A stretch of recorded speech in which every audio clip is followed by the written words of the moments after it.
Fuck, man, that sausage and corn didn't even make a dent. Honestly. Let me get my ripsy in here. Oh my God. This is vile.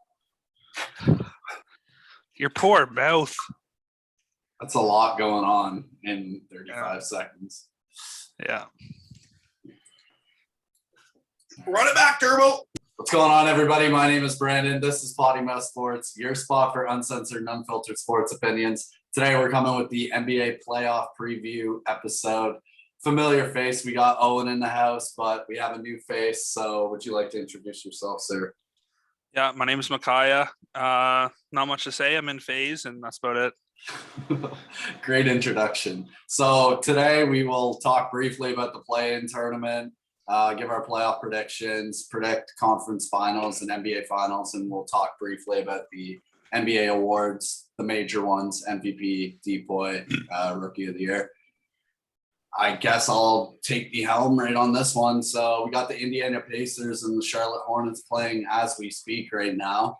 I got money on Charlotte taking that one. And we got Washington and Boston playing later tonight. I'm thinking it's going to be a Celtic take on that one as well. But it all depends on if Russell Westbrook goes off like he's been going off the last 10, 15 games. Yeah, I have the Hornets as well, and the Wizards actually. But yeah, the Hornets as well going to win.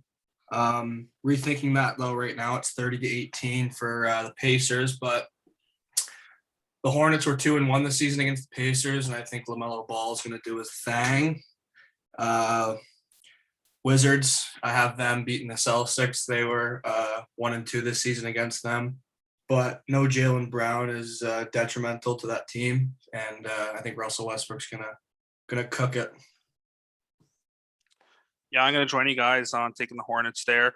I think they've got a lot of young talent, and it's time to show out. But like you said, we're looking in there, and they're already down 12, so it's not looking too hot. But the Pacers, they're not healthy by any means. They got quite a few guys battling back from injury right now, and couple of their key guys are out, so I think honestly, if they're going to win, Sabonis has got to do his thing for sure. And I've got the Wizards too. They're one of the hotter teams in the NBA right now. They were on I believe an 8-game heater there towards the end of the season, and Celtics have been inconsistent at best this year.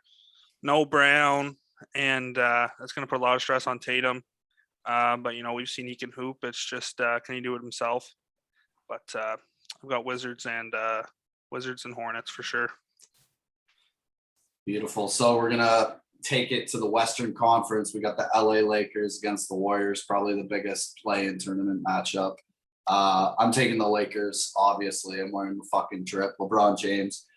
And I'm assuming Anthony Davis will be back for the game tomorrow for that. So best defensive team for points against this year. So I'm taking the Lakers against the Warriors. It all depends on how they can suppress Steph Curry, because basically it's Steph Curry and Draymond versus the world on that matchup. And Memphis Grizzlies, San Antonio Spurs. I've got the Grizzlies taking that one. I know Pop's been there. He's done that.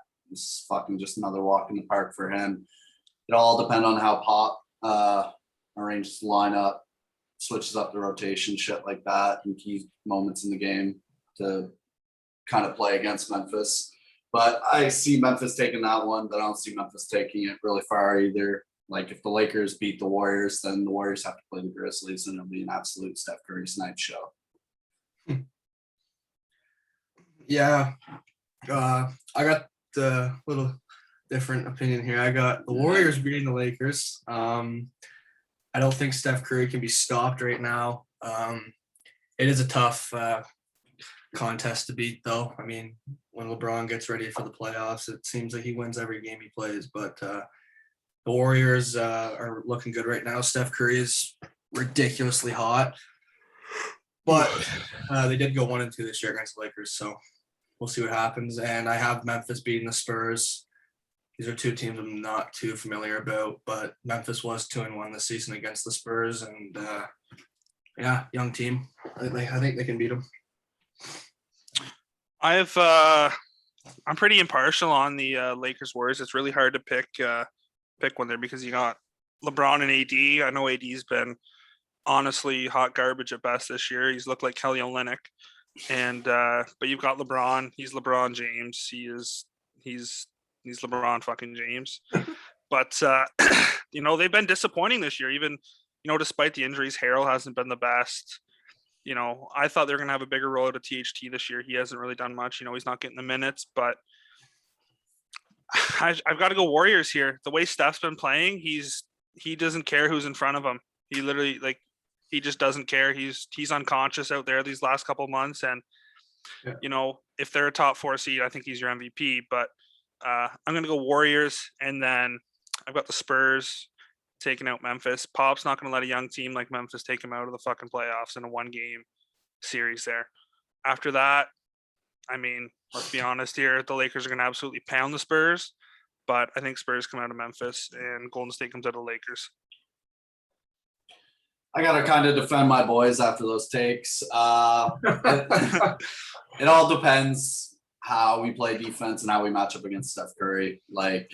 He is just lethal on the pick and roll, and it's not even a pick and roll. It's like a pick, and then he runs around. He does a lap. It's ripping around screens. He does a lap of the whole fucking 3-point line, and then just shot 3. Who are you gonna play up on that? You think? Honestly, I really hope not, but No, it's not Schroeder. You need someone fast, man. I think I think it'll be Schroeder or KCP. I don't see LeBron taking it. The way that they're going to do it, though, is they're going to have, when he's coming up the front end of the court, like half court, until he hits the fucking half-point line, it'll be Schroeder, KCP. Yeah. And then once he sets on the 3-point line, LeBron will be right there defending the random defender on the pick. So that when they do the pick and roll, they can just swap, and then LeBron takes over on Steph Curry for the shot. Yeah, because you need a big defender. And yeah. As long as they don't start worrying about Steph too much, and the Warriors can almost use Steph as a distraction at time. They got shooters. They got Kent Bazemore. They got Wiggins. They've got guys who can put the ball in the net, right? Yeah. But I just Steph, like I said, has been unconscious the last couple months, so I got to go with Steph. Yeah, if they start worrying about Steph way too much, then he's so good at dishing the ball out that he's going to make other people wide open. I mean, he's not, but Draymond is. Yeah. So it'll be. Okay, Brad. Okay. Yeah. I mean, Steph's averaging 32, almost 6 and 6. 32 points. 5.8 assists per game. That's not a playmaking point guard by any means. No.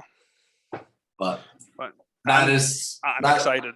That to is say the least. Me too. That is definitely the matchup of the play-in tournament for sure.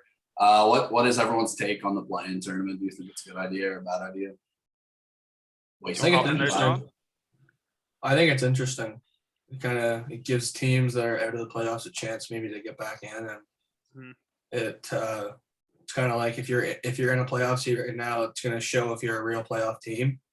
If you lose 2 straight games potentially, then it's like you're just fucking terrible. Like you shouldn't be in the playoffs. And it gives teams that are hungry for it.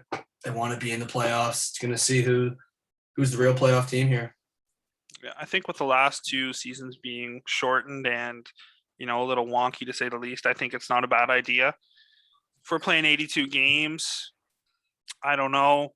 I think 82 games is plenty to decide who's in the playoffs. Yeah. It's kind of hard, right? You go 82 games, and you look at the standings. You got San Antonio, at 33 wins, Golden at the 10 seed. Golden State 6 wins ahead of them.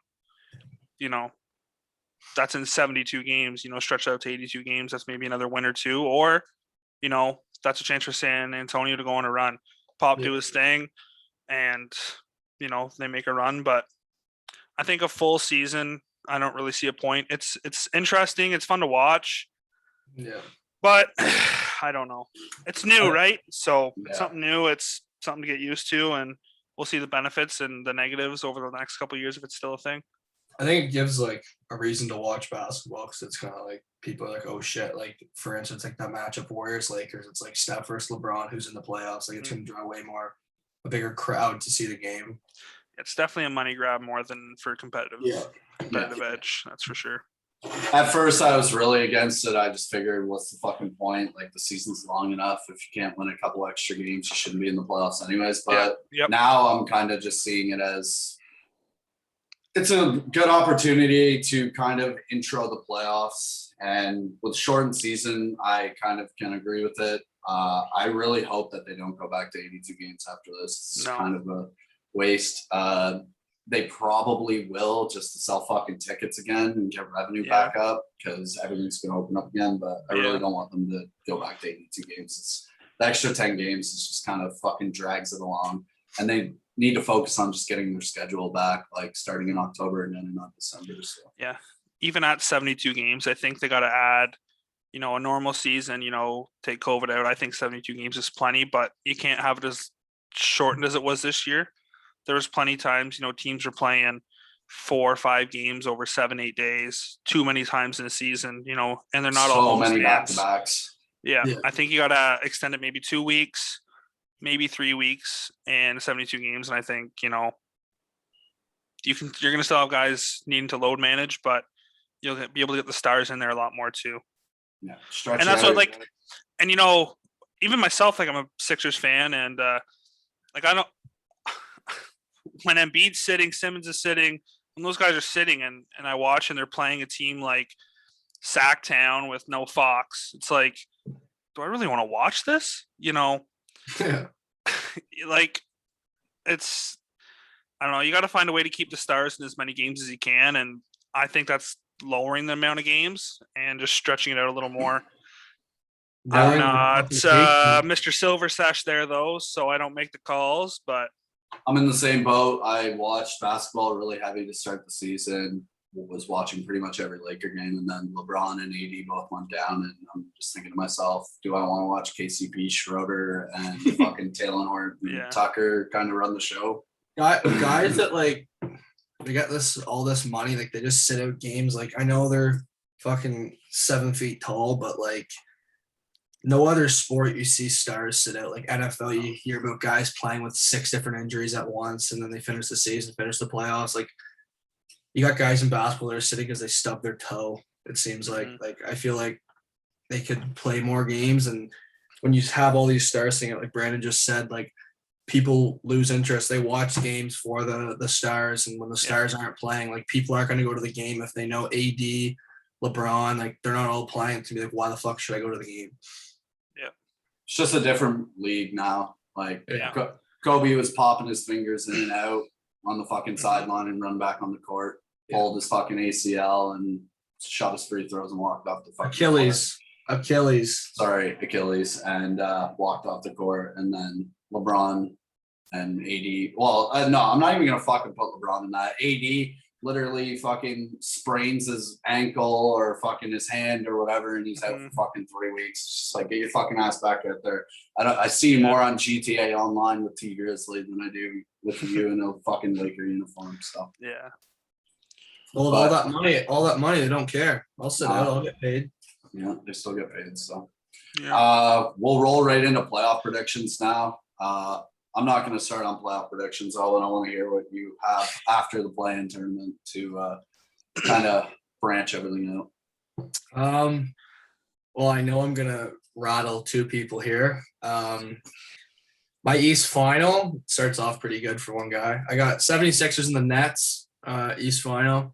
I do have the Nets in 5. I think that when you have KD, Kyrie, James Harden, Blake Griffin now, like if they're all healthy, which they're going to be right now, like I don't see anyone stopping that. Like who do you cover? You double team KD, well, you're going to have Harden and Kyrie open. Vice versa, it doesn't matter. One of those guys is going to be open. But I don't know if that series does happen, I think it's going to be really interesting. For the West final, I got to go with my boys, the Suns and the Clippers. Brandon's already shaking his head, but I have the Suns in 6. Going to be a little biased here, but Kawhi seems to be always hurt or always resting. I'm not sure he's going to be like in the playoffs this year, but I don't know. The Suns had a big back bounce season here. 51-21 to finish the year. I like the Suns. I think it's gonna be their year this year. Kaya, would you like to chime in on that? I agree with a lot of that. I think Sixers Nets. I think the Bucks match up really well against the Nets. They got to get through Miami first, and I think that's going to be a taxing series on a lot of guys. The Heat play hard, they play defense hard, and with how fast paced the Bucks play, that takes its toll over a 6-7 game series. Spo's a great coach, and I could see them upsetting the Bucks, but I got Bucks coming out of that, and I think they match up great with the Nets. The Nets have nobody to guard Giannis, and I mean nobody. And honestly, they have the defenders to put up a good fight against the Nets. Man, you could throw GA on KD, you could throw Chris on Harden, and you could throw Drew on Kyrie. You don't want those one-on-one matchups by any means, but I think they've got the best chance at matching up with them that early. But the long series in Miami, I think the Nets are going to come out of that. Nets are going to absolutely pound whoever they play in the 7th seed, maybe 5 games because Harden will sit one or something. But and then you got, I think Philly. I think we're going to get out of the first round of 5 or 6, hopefully 5. Keep the boys fresh, keep Embiid fresh. I don't care about the Knicks and Hawks. It literally doesn't matter. They're both. It just doesn't matter. The Hawks have been pretty good defensively. That was their biggest gripe at the beginning of the year, but once they switch coaches up, they've brought that up. But I think the Knicks are coming out of that. They don't have an answer for Julius Randle. Jules! But and then I honestly think Philly handles that in 5-6 games again, and we're gonna see Nets in Philly, hopefully, because I haven't got to watch KD or Harden or Kyrie all play together against Philly yet this year, and I was really looking forward to that. In the West, I got the Clippers coming out. The Jazz went too hard in the regular season. You can see it at the end of the season; they're gassed. Yeah, the Clippers are extremely underrated, especially since they've got Rondo. Paul George has somehow gotten even better. But it's Paul George, one of my favorite players, but I'm not going to deny when he gets into the playoffs, it's not always Paul George. But I think they come out of there. Rudy Gobert gets exposed in the playoffs a little bit. Obviously, he's a top 2 defender in the league. Probably the best rim protector in the league. But and the best defender. The Clippers perimeter game is pretty elite. That's gonna be my favorite series to watch. So Clippers and Mavs, because I don't know, Luka, and then I got the Suns coming out of the bottom 4 there as well. Chris Paul is a floor general. You watch him play, he's calling out the other team's plays literally while they're happening for his team to run defense. Like it's sickening. And it'll be interesting though. Book's first year in the playoffs. We'll see if he's really about it. There's a lot of guys in here. It's their first, second, third year in the playoffs, and you don't know what you're going to get from them. But I've got Clippers and Suns as well. Pretty boring, same answer, and then Philly and Nets as well.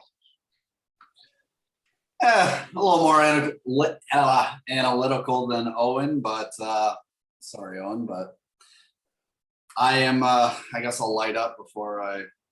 Let's go. Before I give mine. All right, so I didn't really go that far in depth on my predictions. I kind of just did the first round, but I'll give you my conference finals too. Sorry about that. Yeah. No, it's okay. I was following suit. I was following Mr. John there. Yeah, that's what happens when you My follow mistake. the old John. My mistake. Yeah. No, it's okay. I'll follow your lead. So Philly, if everything plays how I predict in the playoff or play-in tournament, so I've got Philly and Washington playing. That's a 4 or 5 game series. They got Bradley Beal and Russell Westbrook, and that's about it. Philly's pretty fucking, they're a well-oiled machine, so that's a no-brainer.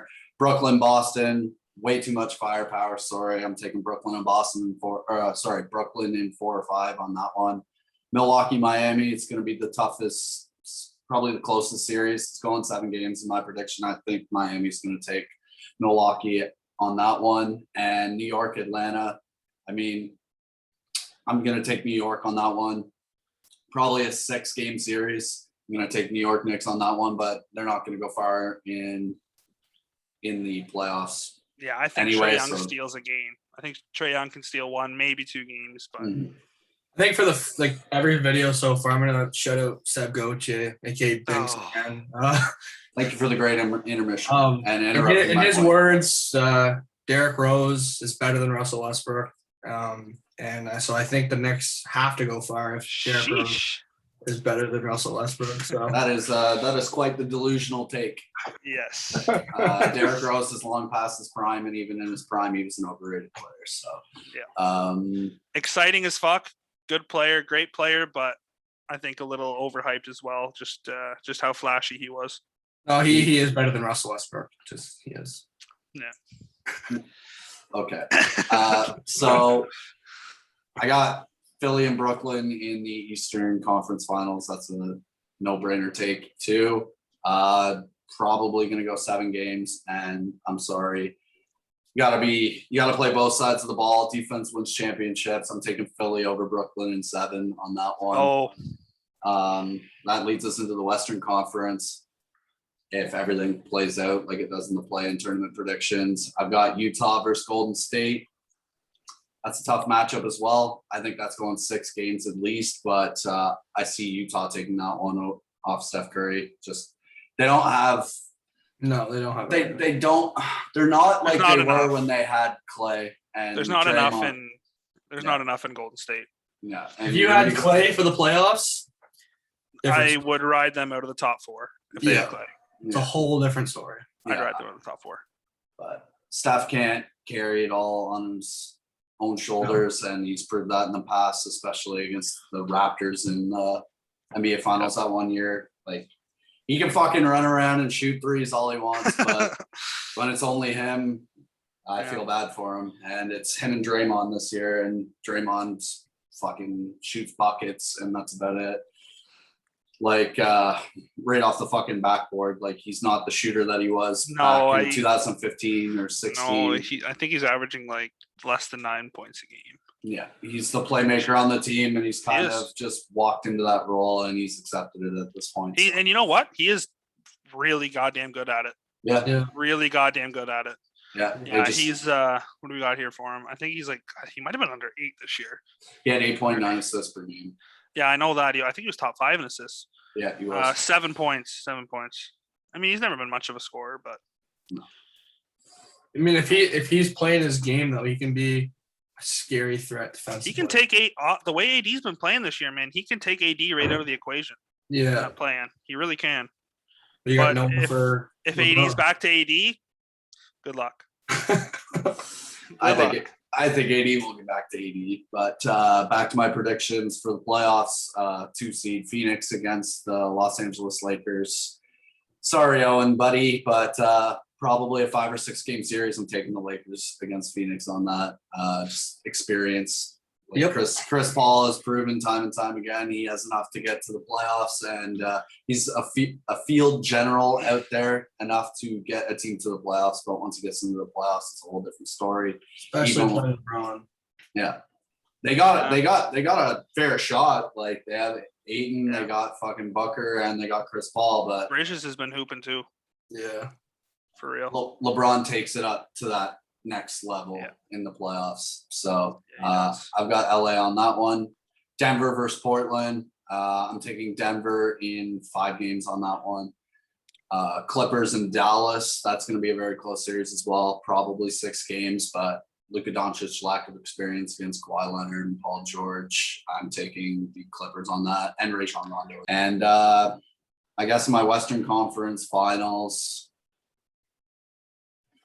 what we were waiting for last year, I can see Clippers and Lakers, and if that happens, that's a 7-game series, and I'm taking the Lakers to go back into the NBA Finals on that. It's going to be a long road. It all depends on the health of Anthony Davis and LeBron James and their mentality when they come into this play-in tournament and beyond. Yeah. I sorry, I didn't mean to interrupt you, but I was just going to say, I think the Lakers have, they win game 1 in the play-in or not. I think they've got however many, 1 or 2 in the play-in, and if they go on, they've got 2 games. So they've got 3 to 4 games to figure it out, get back on their bullshit and just start fucking being the Lakers. Yeah. But I think if they go down 0-2 in that first series, I don't know. They just haven't been healthy. They haven't been. It's just I don't know, but it's LeBron James. I'd probably sound like the biggest idiot in the world right now. Yeah. No, you can't take away from LeBron in the playoffs. No. He kind of just says, "You guys give me the ball, I'll do the rest." Yeah.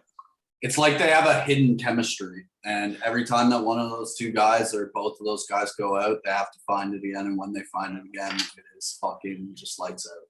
And I believe they're gonna find it again. So if that Clippers and Lakers series happened, that would I'll be be sick. fucking insane.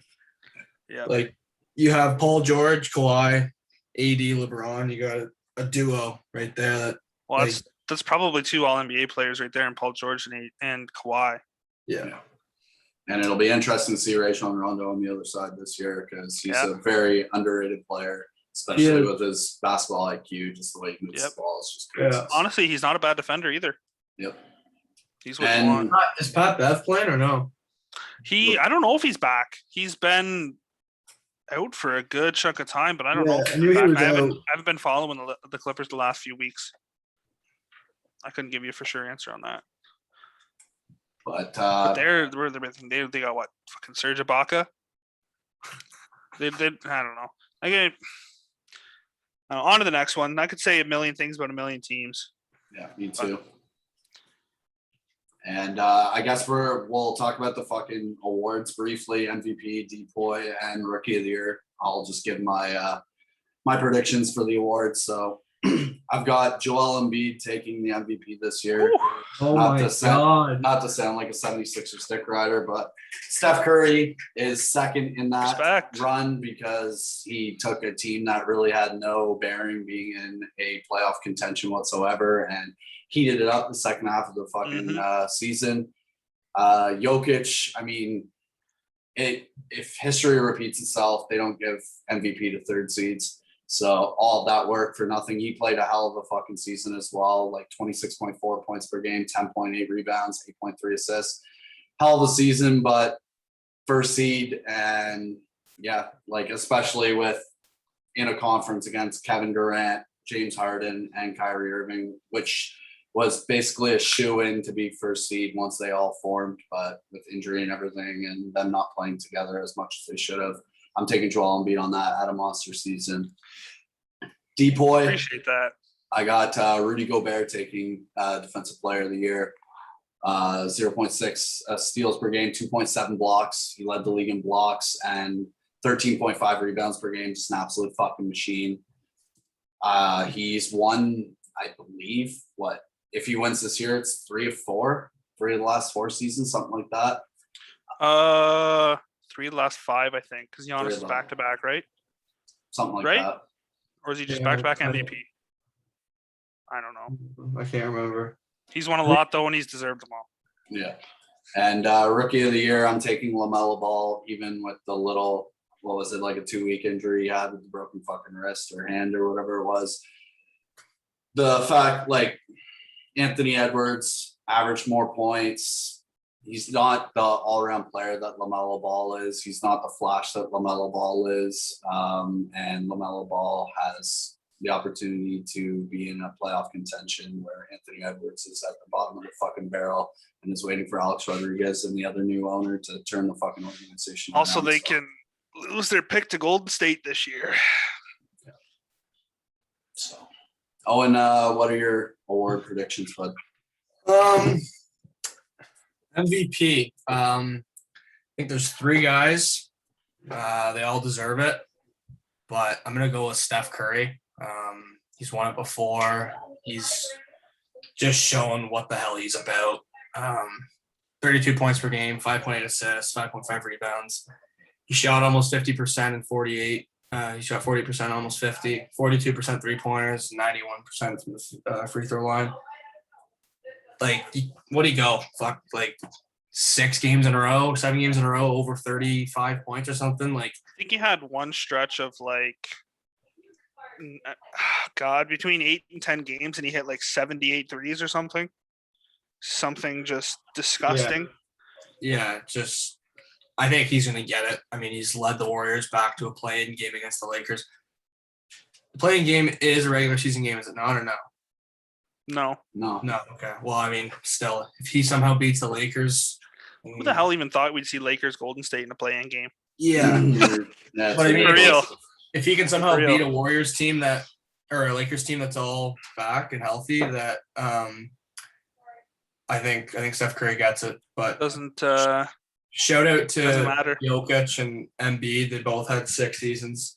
Embiid missed a lot, but I mean, Jokic had a stellar season. Depoy, I'm going to go with Gobert, same as Brandon.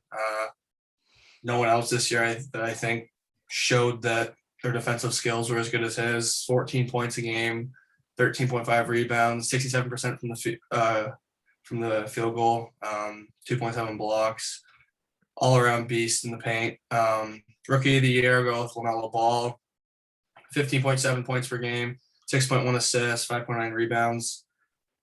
He broke a record too, I think, like the youngest person to ever have a triple double. I think he definitely balled out, and he came back from a broken wrist. I don't know what broken wrist heals in 2 weeks, but whatever they put him on, great.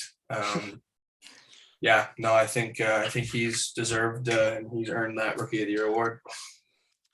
Yeah, I'll go with LaMelo too. I think look at the difference between the standings, right? You had how bad Charlotte was last year and how bad Minnesota was. And don't get me wrong, Ant's a baller, but LaMelo brought them, took them to the next level there, got them in the play-in. Minnesota is still hot garbage at best, but I gotta credit. I think LaMelo. I gotta credit some of the success of Charlotte to Terry Rozier as well. He fucking played Yeah. a hell of Scary Terry. a hell of a season. But LaMelo Ball he is what Lonzo should have been to come into his career. Yeah. But I'm gonna go with LaMelo. Like I said, that he just takes it to another level, and his defense is definitely better than Ant's too. Depoy, I'm gonna keep it short, simple here. I'm going Ben Simmons. Oh my God, here it is. Yeah, he himself said it best. You guys think Ben Simmons is a scorer? No. He put a 40-piece on Gobert. There it Come is. on. There it is. Come on. How many slips do you see Gobert have this year? And you look at Simmons, look at the games he's had. He's put every single goddamn star in a box that there is to name. And he can guard 1 to 5. I mean, there is no one who does it better. The only person who has a worse field goal percentage shooting against him in the NBA with a minimum of 300 attempts is Matisse Thybulle, who also is going to be on all NBA, all defense. I'm going Ben Simmons. That's sounds biased as you want, but I'm going Ben Simmons. I think he deserves it. That's a good take. The betting odds, he's second, so it's not a bad take whatsoever. Who's your MVP? MVP, I think the real MVP is Steph Curry. He's not going to win the award.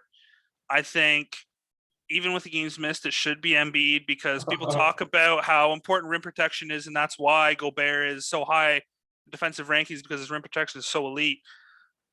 Embiid's rim protection is miles better than Jokic. And don't get me wrong, Jokic and I thought they were going to split it. If they'd played 2 full seasons, I thought they were going to split it. I thought it was going to be the first time in a long time. You have the 2 best players in the NBA this year, both centers. I thought they were going to split it. Embiid going out, missing that many games. I think if Denver dropped to the 4th seed, Jokic doesn't get it. I think being in the top 3, Jokic will get it. Although the true MVP, honestly, is Steph Curry. And if you're picking between Embiid and Jokic, I think Embiid with a full season would deserve it more.